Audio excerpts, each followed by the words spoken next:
How's it going, everybody? This is probably going to be one of the toughest ones to predict for me. We got version 1 Endpoint. If you guys don't remember, like a bunch of months ago, I talked about how a team in the winter split trade window that has a chance to make top 8 in the majors. And I based version 1 off of Endpoint, similarities, playstyles, mechanical nuts, all that kind of stuff. They go to the winter major, place top 6. So what happened? And they based off a team that they're playing in the first round of the spring major. So Strengths, Weaknesses, version 1 and Endpoint. We're going to start with version 1 just because they are the team that I obviously follow the most, know them pretty dang well. I also sat down with Chrome and talked about them, and he had some funny things to say that we'll quote him on. And why not start it off? Number 1, their strengths. They literally copied us. It's annoying. I hate it. An exact quote for Chrome. Talking about playstyle-wise, Space Station and V1 provide a lot of similarities, but there are some benefits that Space Station has that V1 does not, and vice versa. So that is a fun comparison that you'll have to keep in mind for the future. If you guys want to make sure you don't miss out on that comparison, hit subscribe, turn on notifications. It helps out. Big thing with V1, very counterattack heavy. They have the best defense in North America statistically. They are not afraid to sit on defense and wait for those moments and then hit you with a crazy counterattack. It's happened numerous times, catches a lot of teams off guard, and with a lot of teams playing aggressive, which they can go toe-to-toe with, they do tend to counterattack quite well and get a lot of goals secured that way. On the other side of things, when they invite you in, they will find a counterattack, and they usually pair that with a demo on the back end. Usually it is Calm lurking in the backfield, but they have been mixing that up also with Torment and Beast Mode going for demos. But what will end up happening is Calm is lurking downfield. He will try to find someone as he's rotating back if he needs to. He will demo that last person, and then all of a sudden it'll be a quick counterattack from Beast Mode, and he'll air dribble it out. It lands to Calm. Calm redirects it, and it goes in. And the reason why the other team can't save it is because their third man just isn't there. He's gone. He's respawning on one of the sides that he doesn't get to pick. Sonics, if you could change that RNG where you get to pick where you respawn, I think it'd be cool for the game.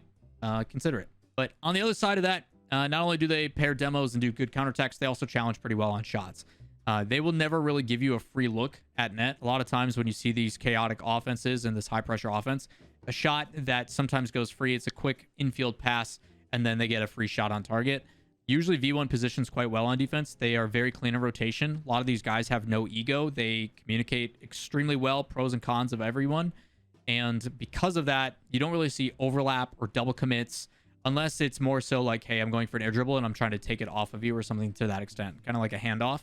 But when the other teams are putting shots on them, they usually have a body in the way. Someone will jump. Someone will make a save. Someone is almost always in position. So you really have to work for the goals against version 1, which can frustrate a lot of teams.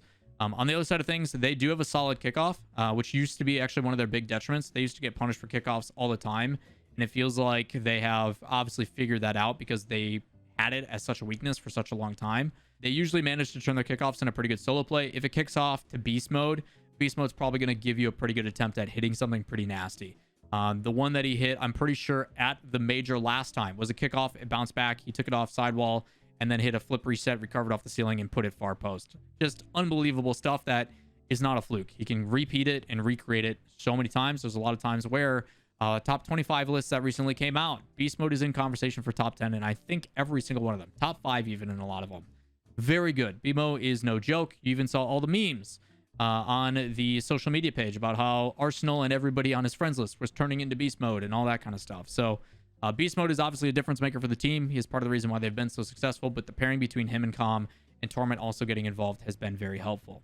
They also have a really good ability to adapt. Credit to Fireburner and his ability to, as they've stated, download teams. Their game planning has been really solid, and if their structure, their initial playstyle isn't working, whether it is play a bit more defensive or aggressive, they have the ability to change. Against certain teams like we're talking about in previous videos, like Envy or Furia, the ability to play fast and slow, to play more methodical, slow it down, and draw teams in, or play super over-aggressive, very disruptive, V1 actually does a really good job of. They have the ability to mix it up and change things at any point. A lot of that credit goes to their support staff, and Fireburner does a phenomenal job. On the other side, they are a team that will fight. The amount of times that you have not seen the statistic is a shame. They're more likely at one point to go to Game 5 or Game 7 than win or lose early. It was like almost a guarantee that it would go to 5 or 7.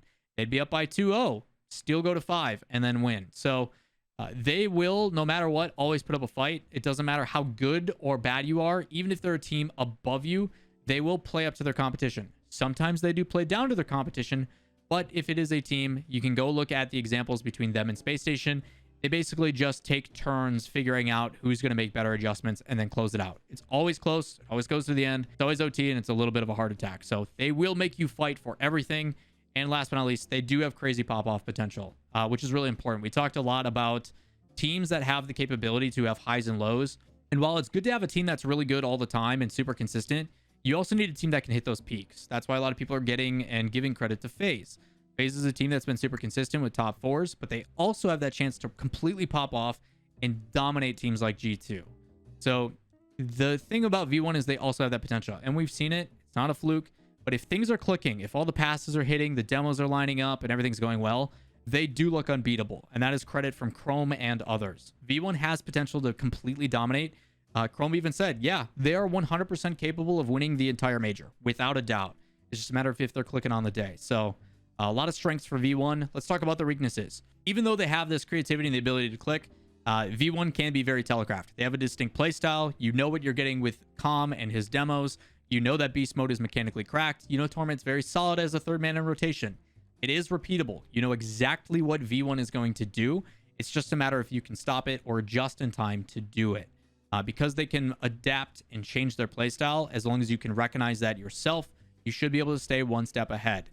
They are very predictable about how they go about on their offense, with Com going for a demo, beast mode hitting crazy shot, Torment playing cleanup, or falling back and allowing you to get a clear because it's the safer play. Very, very obvious on what they're doing. Pretty much everybody knows what Torment's going to do as well. If Torment has the ball, they know that it is not as fast as paced or as threatening as Com or beast mode.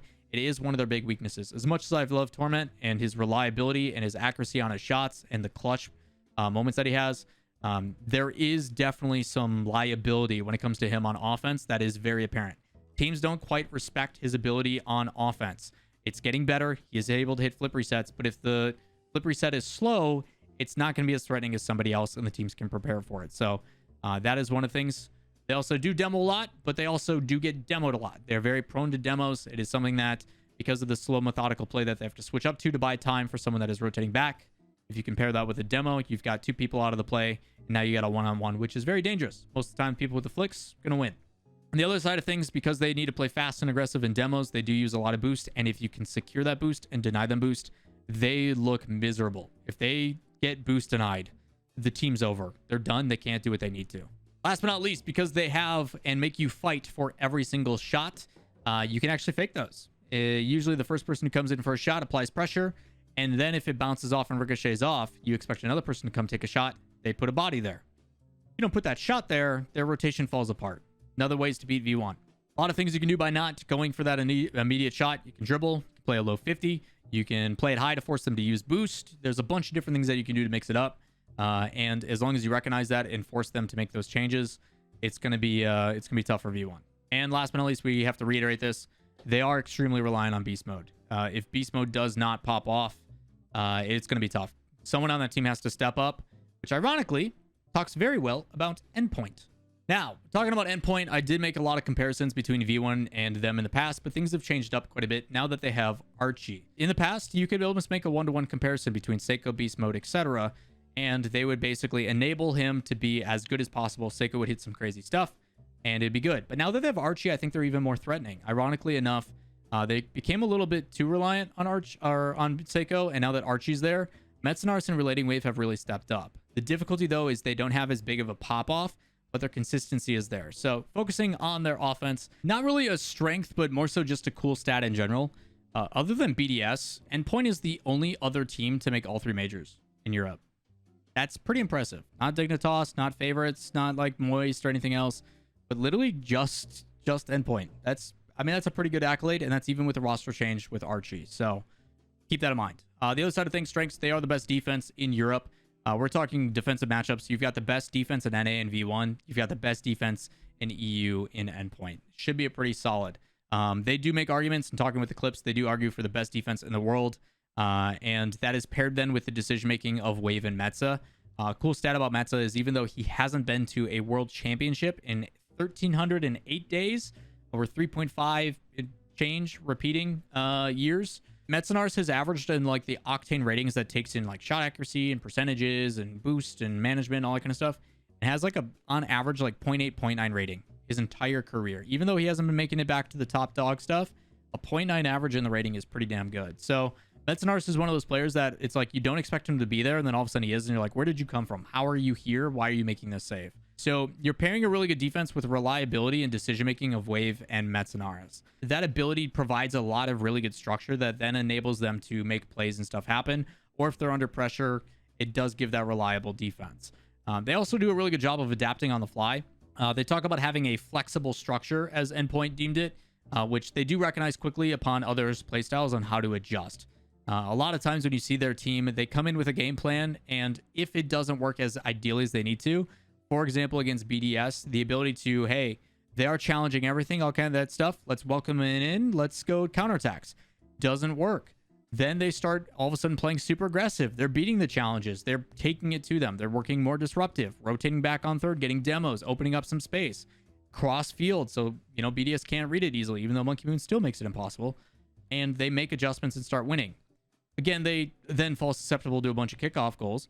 But other than that, very flexible play style. They also do a really good job with passing. They do a really good job of not only dealing them, but also identifying them and breaking them down. A lot of times when teams are looking to infield pass and otherwise, it goes back to that reliability and decision-making of Wave and Metza. They will put a body in the way and cut things off. Passes are not something easily done. You've got to outplay them.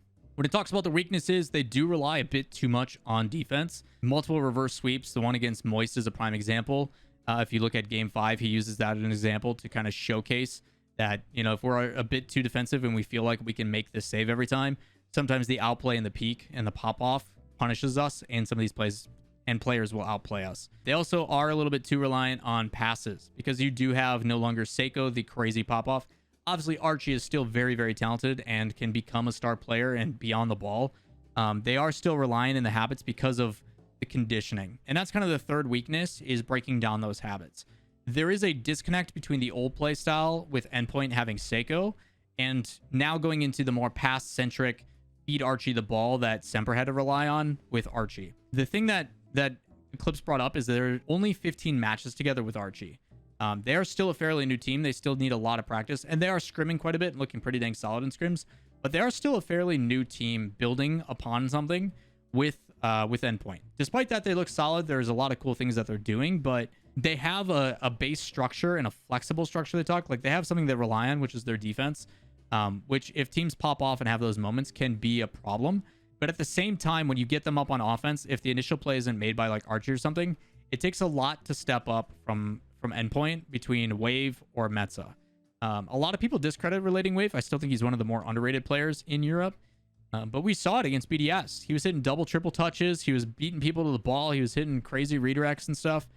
The capability is there. It's just inconsistent. And I guess that's the last weakness, is their peaks are there, but they're super inconsistent. While they have a really good base structure on their defense, getting to those high-flying big moments, they definitely fall apart on. They need to find a way to get to that level more consistently, because relying just on Archie to set things up and do stuff isn't going to be enough, especially with pressure on stage. So Endpoint's a unique one. I think as a base, they're always going to be competitive, but can they like get into that land vibe and start peaking? That's the question for me. All right, now we get to the verdict. This is tough. I already said a bunch of things about this, and then we edited it out, and I'm redoing it because I'm having such a hard time picking. On one side, I know a lot of you guys are going to say I'm biased towards V1. On the other side, I think initially I don't want V1 to be mad at me, and I kind of want to lean in the side of Endpoint, but then I think about the pros and cons of both, and I guess I have to just articulate that out loud. So I think offense beats and wins 9 out of 10 times. Like a good offense almost every time will win. Sometimes counterattack teams can draw you in. The way I look at it is you have Eclipse and Fireburner, both great game planners, both understand the game very well. Going to prepare for the other team in the regions. So like EU's best defense is Endpoint. NA's best defense is V1. Okay, we know they're going to be defensive. How are we going to play with this? And that game plan is going to be the difference maker. I then look at the pop-off and the peak potential. Archie versus Beast Mode. I take Beast Mode. I look at reliability. Calm, disruptive, stuff like that. Can have some pop-off, but so can relating Wave. Can facilitate really well. Metzenarz is super reliable. But then Torment also on land is super reliable as well. As long as he doesn't break another rule 2. I know you guys are going to call it rule 1 and get mad. Whatever. I'm old. I'm a boomer. Whatever. So There's so many similarities between these two. Making this prediction is really tough. My gut says Endpoint in 5, but I do think V1 has a really strong start. I'm trying, like, the fact that I'm thinking of outside factors, possible jet lag. You're talking boot camp buff for Endpoint because they've been there and they've been practicing more. I honestly don't know how to pick this one. It's not going to be in a crowd, so you don't have that element. I honestly don't know how to pick this. I really don't. I don't know how to pick an answer. This one is, I'm going to be sitting on the edge of my seat and screaming. I legitimately have no idea how I'm going to pick this. And I don't even know if I'm going to be able to watch this match because I land somewhat late in London on Wednesday.